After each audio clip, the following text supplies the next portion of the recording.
नमस्कार दोस्तों, home science academy में आपका स्वागत करती हूँ। आज आपके लिए डाकखाने में खोले जाने वाले खाते के बारे में चर्चा करेंगे, क्योंकि आपका पारिवारिक बजट टॉपिक है, वो आपके हाई स्कूल के परीक्षा में भी है। इसके साथ साथ आप जो कंपटीशन एग्ज़ाम देते हैं, चाहे वो टीजीटी हो, एलटी हो या नेट का हो, किसी परीक्षा में यहाँ से क्वेश्चन पूछे ही जाते हैं। तो आइए देखते हैं डाकघर में खोले जाने वाले खातों के क्या-क्या खाते हैं, क्या खोले जाते हैं, इसके बारे में हम चर्चा करेंगे। देखिए, सबसे पहले जानते हैं डाकघर में बचत क्यों शुरू किया गया। तो डाकघर ये जो है लोगों की मित्रता को बढ़ाने के लिए, फिजूल खर्ची पर रोक लगाने के लिए और उनके अंदर बचत को प्रोत्साहित करने के लिए इसकी ये लाया गया था। ठीक है, यानी इससे वो ज़्यादा से ज़्यादा मितव्ययी बन सकें और जो फिजूल खर्ची पे अपना कंट्रोल रख सकें। इसके साथ साथ कुछ भविष्य के लिए बचाकर पैसे रख सकें। इन सब उद्देश्यों के आधार पर डाकखाने बचत बैंक की स्थापना की गई है। डाकखाने में खोले जाने वाले खाते की स्थापना की गई।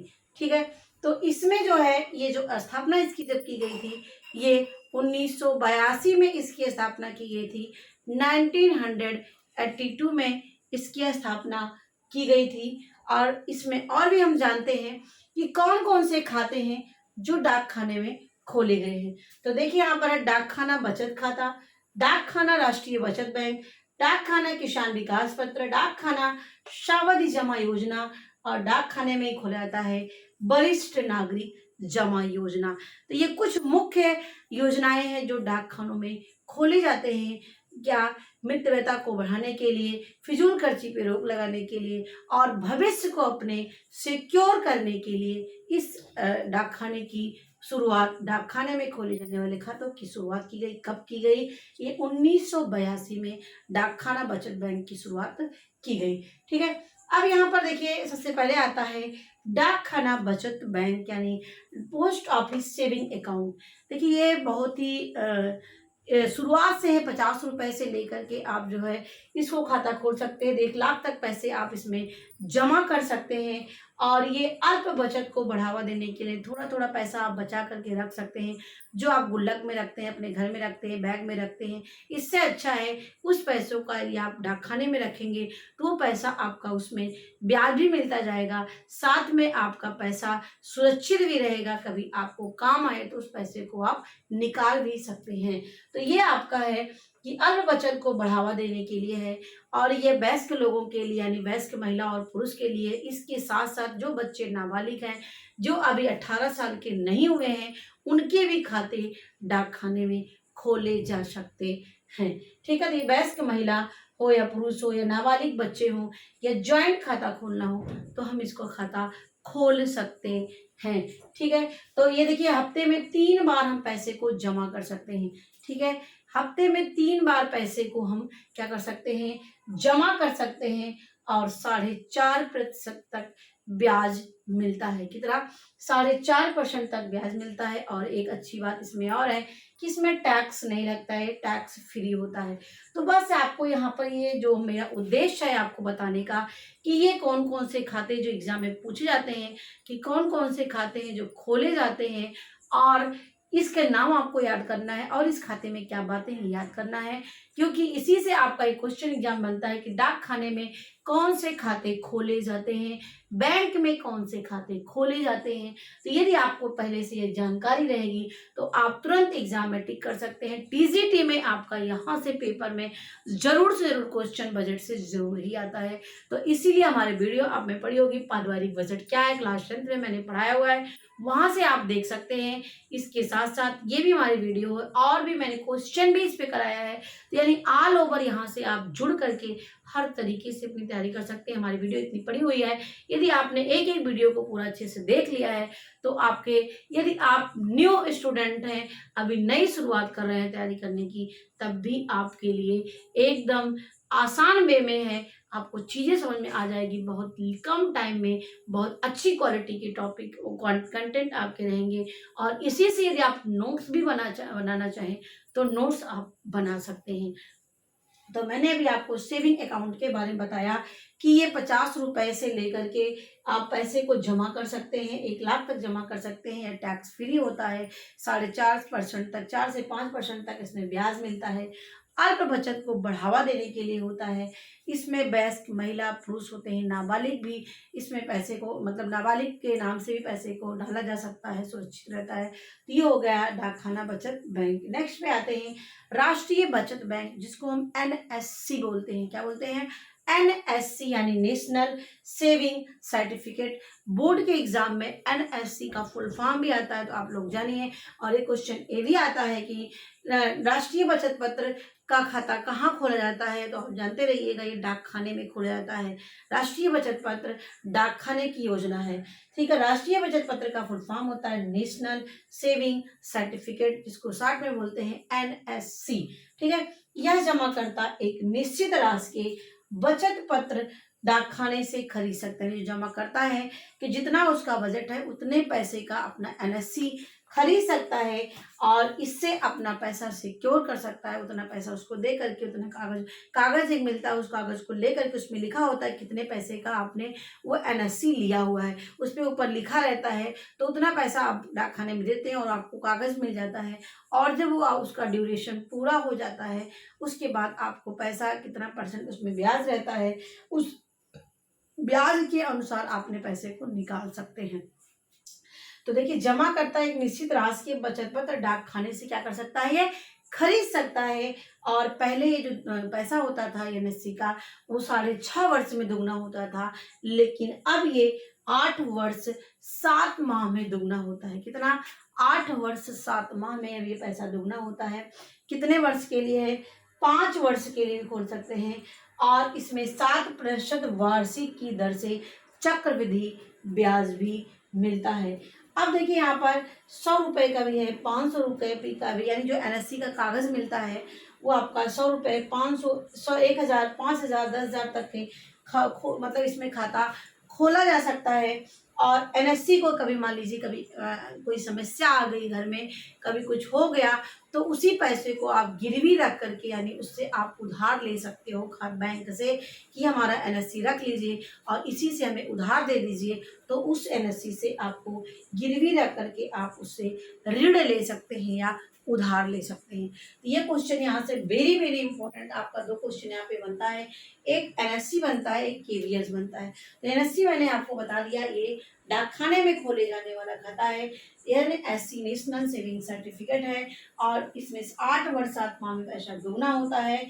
और इसमें जो होता है, ये गिरवी रख से ऋण भी ले सकते हैं और ये 7% वार्षिक दर से चक्रवृद्धि ब्याज भी इसमें मिलता है। नेक्स्ट पे हम आते हैं किसान विकास पत्र। देखिए, किसान विकास पत्र को हम केवीएस कहते हैं। केवीएस जो है डाकखाने से हम इसको प्राप्त कर सकते हैं। ये 100 रुपए, 500 रुपए, 1000 का अंकित मूल्य, जैसे आपका एनएससी पे लिखा रहता है, उसी तरीके से केवीएस यानी किसान विकास पत्र में भी वो पैसा अंकित रहता है। उतने पैसे आप देंगे डाकखाने में और वो आपको उतने पैसे का आपको केवीएस का कागज मिल जाएगा। तो ये डाकखाने से आप प्राप्त कर सकते हैं।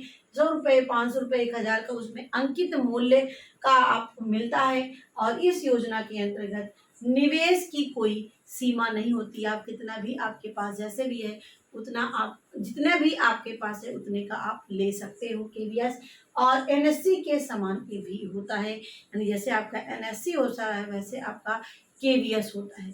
ठीक है, तो ये आप दोनों जानते रहिए। इसका फुल फॉर्म भी आता है और कहाँ खाता खोला जाता है, डाकखाने में या बैंक में। तो याद रखना, एनएससी और केवीएस डाकखाने में खोले जाते हैं। फुल फॉर्म याद करना, नेशनल सेविंग सर्टिफिकेट, केवीएस किसान विकास पत्र या किसान विकास सर्टिफिकेट भी कह सकते हैं, किसान विकास पत्र, यहाँ पे केवीपी होना चाहिए। किसान विकास पत्र है और वैसे सेविंग भी कहते हैं, किसान विकास सेविंग भी कह सकते हैं, वैसे केवीएस भी कहते हैं इसको। ठीक है, सावधि जमा योजना ये 1970 में लाया गया था। अब यह 1 वर्ष के लिए, 2 वर्ष के लिए, 3 वर्ष के लिए या 5 वर्ष के लिए हम खाते को खोल सकते हैं, इतने साल के लिए। और जो सावधि जमा योजना है ये भी डाकखाने के द्वारा संचालित योजना है और ये निश्चित समय के लिए धनराशि, यानी जैसे फिक्स कर देना पैसा, वैसे ये सावधि मतलब फिक्स कर देना पैसे को। इसमें पैसे को एक निश्चित समय के लिए फिक्स कर दिया जाता है। 1 वर्ष से लेकर के 5 वर्ष, यानी 1 साल के लिए आप फिक्स कर सकते हो, 2 साल के लिए, 3 साल के लिए, 4 साल के लिए, 5 साल के लिए, यानी 1 से लेकर के 5 साल तक के पैसे को आप अपना फिक्स कर सकते हो। इसमें डाकघर सावधि जमा योजना में, और इसमें न्यूनतम 50 रुपए से इसकी शुरुआत होती है, और कितना भी आप इसमें जमा कर सकते हैं। लगभग 10,000 तक जो है ये कर मुक्त होता है, इसमें 10,000 तक पैसा होगा तो इसमें टैक्स नहीं लगता है। जैसे ये आपका टैक्स फ्री था बचत खाता, उसी तरीके से आपका सावधि जमा योजना में भी 10,000 तक का यदि आपके पास वहाँ पैसा है तो इस पर टैक्स नहीं लगेगा। और इसमें 6.5 से लेकर के 7.5% तक ब्याज मिलता है। 6.5 से लेकर के 7.5% तक इसमें ब्याज मिलता है। ठीक है, तो ये चीज़ें हो गई आपका सावधि जमा योजना। अब हम आते हैं लास्ट में वरिष्ठ नागरिक जमा योजना, जो ओल्ड एज के लिए होता है, ये वरिष्ठ नागरिक जमा योजना। और यह योजना जो 60 वर्ष की एज पूरा कर चुके हैं उनका ये खाता खोला जाता है। कितना 60 वर्ष का अपना आयु पूरी कर चुके हों, और ये 3 लाख से लेकर के 6 लाख तक पैसे इसमें निवेश कर सकते हैं। इसमें जो पैसा है उसमें जमा कर सकते हैं, और 5 वर्ष के लिए जमा कर सकते हैं। कितना, 3 लाख से लेकर के 6 लाख तक पैसे को अपने जमा कर सकते हैं। इसमें वरिष्ठ नागरिक योजना ये 60 वर्ष के ऊपर के लोगों के लिए होता है। तो ये चीज़ें मैंने आपको बताया कि डाकखाना में 1982 की इसकी स्थापना की गई थी, अल्प बचत को बढ़ाने के लिए, मितव्ययता को लाने के लिए, और लोगों के अंदर बचत का भाव जो है एटीट्यूड या आवृत्ति विकसित करने के लिए इसको लाया गया था। और इसमें आपका डाकखाने में खोले जाने वाले खाते हैं डाकखाना बचत खाता, राष्ट्रीय बचत पत्र, किसान विकास पत्र, सावधि जमा योजना और वरिष्ठ नागरिक जमा योजना। और इसके बारे में मैंने आपको बता दिया। इसमें इम्पोर्टेंट आपका क्या है, एक आपका एनएससी का फुल फॉर्म है, एक आपका केवीएस है। एनएससी में क्या बातें बताई गई है और केवीएस में, ये दोनों जरूर याद रखना। अब ये जो आपका बचत खाता है टैक्स फ्री होता है, इसमें 4 से लेकर के 5% तक ब्याज मिलता है। और ये किसके लिए होता है, वयस्क महिला, पुरुष और नाबालिग बच्चे के लिए भी खाता ये खोला जाता है। और एनएससी का full form national saving certificate होता है। इसमें 8 वर्ष तक वहाँ पे पैसा दुगना होता है, और ये 5 वर्ष के लिए हो सकता है। जो एनएससी का जो फॉर्म होता है वो 100 रुपये, 500 रुपये, 1,000, 5 से 10,000 का ये मिलता है, जितना आप लेना चाहें। और इस एनएससी को कभी मुसीबत आने पर भी आप इस को रख करके ऋण ले सकते हैं। तो आशा करती हूँ आपको ये छोटी सी वीडियो लेकिन बहुत ही इम्पोर्टेंट वीडियो आपको ज़रूर समझ में आया होगा। तो हमें कमेंट में ज़रूर बताइएगा। मेरी वीडियो देखने के लिए आपको धन्यवाद। यदि हमारी वीडियो पहले आप देख रहे हो तो इस चैनल को सब्सक्राइब कर लीजिए। निश्चित ही इस चैनल से आपको मदद मिलेगी, और घर बैठे फ्री ऑफ कॉस्ट अपनी तैयारी कर सकते हैं। और हमारा टेलीग्राम है, टेलीग्राम पर मैं क्वेश्चन शेयर करती हूँ, वहाँ से भी आप देख सकते हैं। और वहाँ से वीडियो भी मैं इंपॉर्टेंट वहाँ पर डाल देती हूँ, तो वहाँ से भी आप कर दीजिए। इसी नाम से, यानी होम साइंस एकेडमी के नाम से हमारा टेलीग्राम चैनल भी है। तो एक बार फिर से मेरी वीडियो देखने के लिए आपको धन्यवाद। कमेंट में ज़रूर बताइएगा।